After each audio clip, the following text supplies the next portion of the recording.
So good morning guys. तो चलिए start करते हैं आज की रिवीजन क्लास। पहला प्रश्न देखिए, यूनिसेफ के नए हेड कौन बन गए? तो आंसर होगा कैथरीन रसेल बन गई। देखो, यूनिसेफ मतलब होता है यूनाइटेड नेशन चिल्ड्रंस फंड। इसका हेडक्वार्टर मिलेगा न्यूयॉर्क में। और कैथरीन रसेल किनका स्थान लेंगी? हेनरिएटा एच4 की। ट्विटर के नए सीईओ अभी पराग अग्रवाल बने थे, ये नाम भी इंपॉर्टेंट है, ध्यान रखना। और चलो आप कमेंट बॉक्स में टाइप करके बताओ आईसीसी के नए सीईओ कौन बन गए हैं। अगला है the monk would transformed Uttar Pradesh. इस बुक को किसने लिखा? शांतनु गुप्ता ने लिखा है। योगी आदित्यनाथ के ऊपर है ये बुक। अगला है CO2 कैप्चर करने के लिए भारत का पहला प्लांट शुरू किया टाटा स्टील ने। और यही चीज अगर दुनिया में बात करोगे तो आइसलैंड ने शुरू किया था। उस प्लांट का नाम है ओरका। और अगर आपसे पूछा जाए दुनिया का पहला जीवाश्म मुक्त स्टील यानी कि ग्रीन स्टील, कोयले को यूज किए बिना बनाया गया स्टील किसने बनाया? स्वीडन ने। स्वीडन की हाइब्रिड नाम की कंपनी ने, और इसको सबसे पहले बेचा है वोल्वो ग्रुप को। चलो कुछ और प्रश्न मैं आपसे पूछता हूं। वर्ल्ड स्टील एसोसिएशन के नए चेयरमैन बन गए, उनका नाम क्या है? सज्जन जिंदल है। और इंडियन स्टील एसोसिएशन के सेक्रेटरी जनरल बने, उनका नाम है आलोक सहाय। अभी आपको याद होगा टाटा स्टील के जो MD CEO है टीवी नरेंद्रन, वो कॉन्फेडरेशन ऑफ इंडियन इंडस्ट्री के प्रेसिडेंट बने थे। और अगर आपसे पूछा जाए राष्ट्रीय इस्पात निगम लिमिटेड, इसके नए CMD कौन बन गए? अतुल भट्ट। इसका हेडक्वार्टर मिलेगा आपको विशाखापत्तनम, आंध्र प्रदेश में। और दुनिया का पहला 3D प्रिंटेड स्टील ब्रिज का उद्घाटन किया कहां पे? नीदरलैंड, एम्स्टर्डम में। अभी जो सेल है steel authority of India limited, इसको आपको याद होगा गोल्डन पीकॉक पर्यावरण प्रबंधन पुरस्कार 2021 मिला था। इसकी CEO कौन है सेल की? सोमा मंडल है। तो ये सारे इंपॉर्टेंट पॉइंट्स ध्यान रखना। अगला है किस नदी पर उड़ीसा का सबसे लंबा पुल का भी उद्घाटन किया गया? इसका नाम है टी सेतु। टी आकार में बनाई है, इसलिए लंबाई 3.4 किलोमीटर है। और किस नदी पे बनाए? तो महानदी पर बनाए। और उसी तरह से भारत के सबसे लंबे पुल का नाम क्या है? भूपेन हजारिका पुल, या इसे आप डोला सादिया ब्रिज भी कह सकते हो। लोहित नदी पर है ये, और इसकी लंबाई है 9.15 किलोमीटर। और अभी जो रेलवे है, भारतीय रेलवे, वो मणिपुर में अपना सबसे ऊंचा पुल बना रहा है, ये भी ध्यान रख लो। अगला प्रश्न है प्रिट्जकर पुरस्कार ये किस क्षेत्र में दिया जाता है? वास्तुकला, आर्किटेक्चर में। और अगर आपसे पूछे ना कि प्रिट्जकर पुरस्कार पाने वाले पहले भारतीय कौन थे, तो बालकृष्ण दोषी थे। अभी बालकृष्ण दोषी को आपको याद होगा, दिसंबर के करंट अफेयर्स में आप लोगों ने पढ़ा होगा, रॉयल मेडल 2022 से इनको सम्मानित किया गया था। और 2021 में ये प्रिट्जकर पुरस्कार किसको मिला? जीन लिकोटेन और लुई फिलिप को। अगला प्रश्न है पंजाब का 23वां जिला कौन सा बन गया? तो आंसर होगा मलेरकोटला। अभी तमिलनाडु का 38वां जिला कौन सा बना था? मयिलादुतुरई। अभी कर्नाटक का 31वां जिला कौन सा बना था? विजयनगर। और अभी नागालैंड में भी 3 नए जिले बने थे। इस तरह से अब टोटल नागालैंड में 15 जिले हो गए, ध्यान रखना ये। फिर अगला है देश का पहला अंतरराष्ट्रीय मध्यस्थता केंद्र, ये कहां पे खुला है? या इसको आप और भी क्लियर बोलोगे तो अंतरराष्ट्रीय मध्यस्थता और सुलह केंद्र, इंग्लिश में बोलेंगे तो आर्बिट्रेशन एंड मेडिएशन सेंटर, ये खुला है तेलंगाना में। लेकिन अगर आपसे पूछा जाए देश का पहला अंतरराष्ट्रीय समुद्री मध्यस्थता केंद्र कहां पे खुला है, तो आंसर होगा गुजरात में। अगला है BBC sports personality of the year 2021 का खिताब मिला एम्मा रादुकानु को। टेनिस प्लेयर है, इंग्लैंड की है ये। और 2021 का US ओपन जो हुआ था, ग्रैंड स्लैम है ये, टेनिस का ग्रैंड स्लैम, 4थे नंबर का। और इसमें वुमेन सिंगल का टाइटल एम्मा रादुकानु ने जीता। और BBC से आपको याद आएगा, BBC Indian sports women of the year का अवार्ड जीता था हमारी ग्रैंड मास्टर है कोनेरू हम्पी ने, आंध्र प्रदेश की है ये। BWF वर्ल्ड बैडमिंटन चैंपियनशिप में सिल्वर जीतने वाले पहले भारतीय पुरुष कौन बन गए? किदाम्बी श्रीकांत। इनसे पहले प्रकाश पादुकोण ने इस चैंपियनशिप में ब्रोंज मेडल जीता था, इन्होंने सिल्वर जीता है। और बैडमिंटन वर्ल्ड फेडरेशन, इसका हेडक्वार्टर मिलेगा आपको कुआलालंपुर, मलेशिया में। बताओ विश्व मधुमक्खी दिवस, वर्ल्ड बी डे, कब मनाया जाता है? 20 मई को। और अभी आपको याद होगा अंतरराष्ट्रीय मधुमक्खी महोत्सव मनाया गया था अभी दिसंबर में ही उत्तराखंड के हल्द्वानी में। और कृषि व किसान कल्याण मंत्री कौन है? हमारे नरेंद्र सिंह तोमर हैं। इनका नाम मैं आपको क्यों बता रहा हूं? क्योंकि कुछ समय पहले इन्होंने मधु क्रांति पोर्टल को लॉन्च किया था। फिर बताओ अटाकामा का मरुस्थल कहां पर है? चिली में है। ये सबसे शुष्कतम मरुस्थल है। चिली, जिसकी कैपिटल सैंटियागो होती है, करेंसी है पेसो। वैसे चिली के भी नए प्रेसिडेंट भी बने थे, उनका नाम क्या है? Gabriel boric. चिली एक साउथ अमेरिकन कंट्री है। और वैसे आपको बता दूं, दक्षिणी अमेरिका की जो पर्वत श्रृंखला है उसको क्या कहते हैं? एडीज पर्वत कहते हैं। जिसकी सबसे ऊंची चोटी कौन सी है बताओ जरा? माउंट एकांगुआ है। और हाँ गाइस, अनअकैडमी आपके लिए लेकर के आया है बढ़िया बैचेस ताकि आपकी तैयारी हो एकदम पक्की। तो आज ही सब्सक्राइब करें अनअकैडमी प्लस और पाएं अंकुश लांबा, आशीष अरोड़ा, निमिषा बंसल और इंडिया के और भी टॉप एडुकेटर्स एक ही प्लेटफॉर्म पर। देखो, आपको बैचेस बिल्कुल बेसिक से लेके बिल्कुल हाई लेवल तक मिल जाएंगे।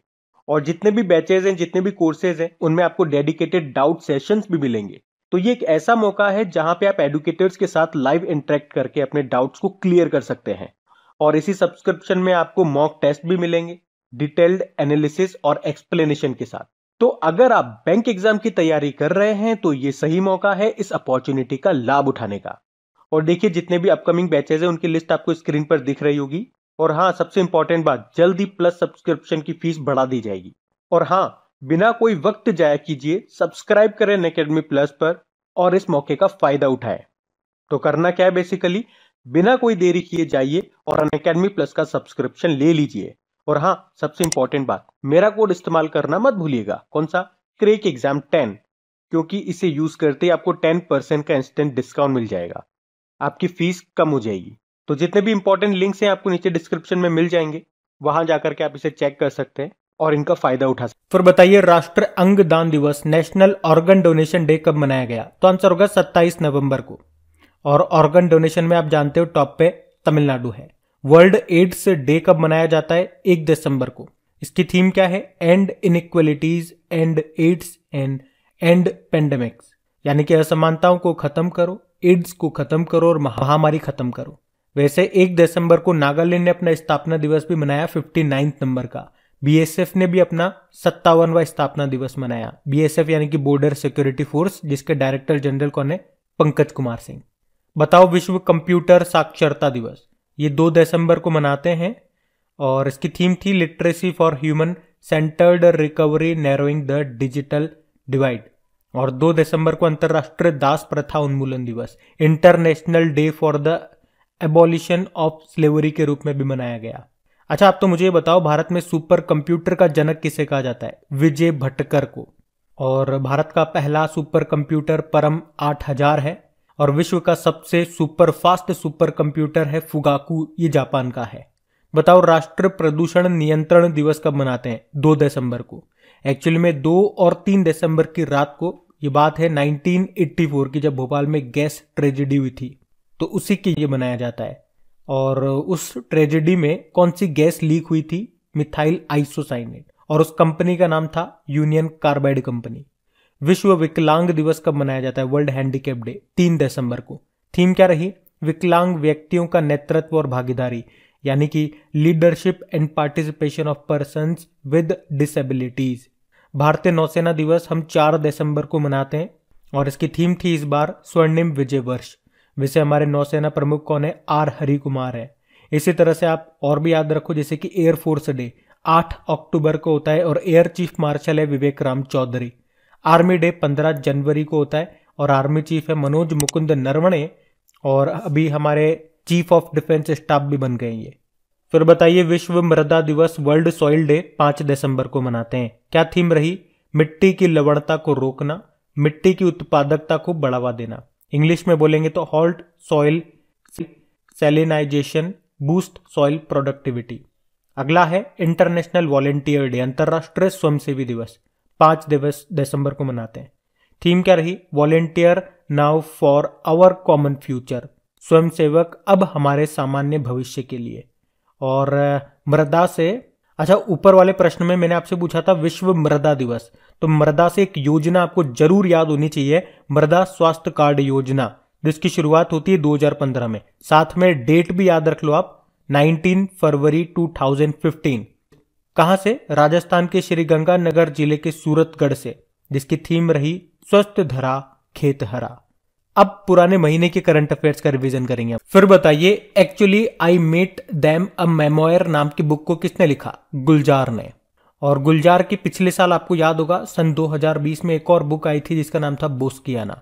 विश्व ऑस्टियोपोरोसिस दिवस ये कब मनाया गया? 20 अक्टूबर को। थीम क्या है? हड्डियों की ताकत की सेवा। हड्डियां कमजोर हो जाती है ना, ऑस्टियोपोरोसिस बीमारी में क्या होता है, जो बोन्स होती है, हड्डियां होती है, बहुत कमजोर रहती है। और वैसे आपको बता दूं 20 अक्टूबर को इंटरनेशनल शेफ डे के रूप में भी मनाया गया, जिसकी थीम थी भविष्य के लिए स्वस्थ भोजन। और 20 अक्टूबर को वैसे वर्ल्ड स्टैटिस्टिक डे भी मनाया जाता है, हर 5 साल में एक बार मनाते हैं। भारतीय भारोत्तोलन महासंघ का अध्यक्ष किसे चुना गया? सहदेव यादव को। और आपसे पूछा जाए ना, इंटरनेशनल वेटलिफ्टिंग फेडरेशन का हेडक्वार्टर कहां पर है? लुज़ेन, स्विट्जरलैंड में। बताओ किसने उबेर कप जीता है? उबेर कप का संबंध किससे? पहले तो ये बताओ। बैडमिंटन से। ये महिलाओं का बैडमिंटन टूर्नामेंट है। ये चाइना ने जीता है जापान को हरा के। कहां पे हुआ था? डेनमार्क में। बताओ बुक है अगला वाला प्रश्न। Sir Syed Ahmad Khan reason revision and nation नाम की बुक को लिखा? शेफी किदवई ने। अगला है मुख्यमंत्री राशन आपके द्वार योजना को शुरू करने की घोषणा की? मध्य प्रदेश ने। किसने भारत के भू स्थानिक ऊर्जा मानचित्र को लॉन्च किया? नीति आयोग ने। इंग्लिश में बोलेंगे इसे geographical information system map of India. किस देश के द्वारा विश्व प्रसिद्ध कैम्ब्रियन पेट्रोल अभ्यास आयोजित किया गया? तो आंसर होगा यूके। और जिसमें भारत को रिप्रेजेंट करने वाले गोरखा राइफल्स की एक टीम ने गोल्ड जीता। किसने थॉमस कप जीता? थॉमस कप, इसका संबंध किससे है? बैडमिंटन से ही। इंडोनेशिया ने जीता ये चाइना को हरा करके। ये पुरुषों का बैडमिंटन टूर्नामेंट है। और ऊपर हमने देखा था उबेर कप, वो महिलाओं का बैडमिंटन टूर्नामेंट है। बताओ प्रशासन गांव के संग अभियान को शुरू किया? आंसर होगा राजस्थान ने। चलो एक क्वेश्चन मैं आप लोगों से पूछूंगा। अभी जो सुशासन सप्ताह, गुड गवर्नेंस वीक हमने मनाया 20 से 25 दिसंबर तक, उसकी थीम क्या रही है बताओ आप। बताओ किसने यूनेस्को का मार्शल आर्ट शिक्षा पुरस्कार 2021 जीता? कुंग फू नन ने। स्टार्स इन माई स्काई नाम की बुक को लिखा? दिव्या दत्ता ने। और 2021 वैश्विक खाद्य सुरक्षा सूचकांक में भारत कौन से स्थान पर रहा? ग्लोबल फूड सिक्योरिटी इंडेक्स में 71 नंबर पे। जेम्स पैटिनल ने अंतरराष्ट्रीय क्रिकेट से संन्यास ले लिया। उनका संबंध किस देश से है? ऑस्ट्रेलिया से। 2021 BNP Paribas open tennis tournament का आयोजन कहां पे किया गया? यूएसए में। और इसे इंडियन वेल्स मास्टर्स भी कहते हैं, याद रखना इस टूर्नामेंट को। और इसमें मेन सिंगल का टाइटल जीता कैमरून नॉरी ने और वुमेन सिंगल का जीता पोला बडोसा ने। बताओ अमेरिका के पहले अश्वेत विदेश मंत्री का निधन हो गया, क्या नाम था? Colin Powell. और अभी यूएसए के पहले अश्वेत रक्षा मंत्री कौन बने थे? लॉयड ऑस्टिन बने थे। यहाँ पे अभी विदेश मंत्री कौन है? एंटनी ब्लिंकन है। और पहली महिला वित्त मंत्री जेनेट येलेन है। किस देश के पहले टेस्ट कप्तान बंटुला वंडपुरा का निधन हो गया? तो आंसर होगा श्रीलंका। किस राज्य की विधानसभा भवन का शताब्दी समारोह अभी मनाया गया? तो आंसर होगा बिहार। और पूर्व अमेरिकी राष्ट्रपति डोनाल्ड ट्रंप ने अभी किस नाम से खुद का सोशल मीडिया एप्लीकेशन लॉन्च किया? तो आंसर होगा ट्रुथ। एडिडास ने किसे अपना वैश्विक ब्रांड एम्बेसडर बनाया? तो आंसर होगा दीपिका पादुकोण को। अब कल के करंट अफेयर्स को रिवाइज कर लेते हैं। तो चलिए कल के करंट अफेयर्स को रिवाइज करते हैं। बताइए किस राज्य या यूनियन टेरिटरी की पुलिस ने अपना पहला पॉडकास्ट किस्सा खाकी का इसको लॉन्च किया? तो आंसर होगा दिल्ली ने। भारत के साथ किस देश ने पैसेक्स एक्सरसाइज का भी आयोजन किया? तो आंसर होगा रशिया के साथ। कहां पे? अरब सागर में। योनेक्स सनराइज इंडिया ओपन में पुरुष एकल का खिताब किसने जीता? लक्ष्य सेन ने। अच्छा, खादी से बना दुनिया का सबसे बड़ा राष्ट्रीय ध्वज ये कहां पे प्रदर्शित किया गया? जैसलमेर में। राजस्थान के जैसलमेर में इसको बनाया है केवीआईसी ने। खादी व ग्रामोद्योग आयोग जिसके अध्यक्ष है विनय कुमार सक्सेना। किस देश के पूर्व क्रिकेटर क्लाइव लॉयड को नाइटहुड की उपाधि मिली? तो वेस्ट इंडीज के हैं ये। महिला एशिया कप में किसे भारतीय महिला हॉकी टीम का कप्तान बनाया गया? तो सविता पुनिया को। वैसे तो आप जानते हो हमारी जो कप्तान है वो रानी रामपाल है, लेकिन अभी उनको चोट लगी हुई है। और अभी ओमान की जो कैपिटल मस्कट है वहां पे होने वाले हैं महिला एशिया कप, तो वहां पे अब सविता पुनिया ये भारतीय टीम का नेतृत्व करेगी, इसलिए उनको कप्तान बनाया गया। अडानी ग्रुप ने स्टील कारोबार में एंट्री करने के लिए किस देश की सबसे बड़ी स्टील कंपनी पॉस्को के साथ समझौता किया? तो ये साउथ कोरिया की है। अच्छा, अभी अडानी पावर के सीईओ कौन बने थे? शेर सिंह ख्यालिया। परिधान निर्यात संवर्धन परिषद के नए अध्यक्ष कौन बने? Narendra Kumar Goenka. Yes mutual fund का नाम बदल के क्या कर दिया, White Oak Capital mutual fund. और किस मंत्री ने रक्षा पेंशन शिकायत निवारण पोर्टल की स्थापना की, तो आंसर होगा राजनाथ सिंह जी ने, रक्षा मंत्री हमारे। तो गाइज ये था आज का करंट अफेयर्स का रिवीजन वाला सेशन अच्छा लगा तो इसे लाइक करके शेयर जरूर कीजिएगा। Thank you.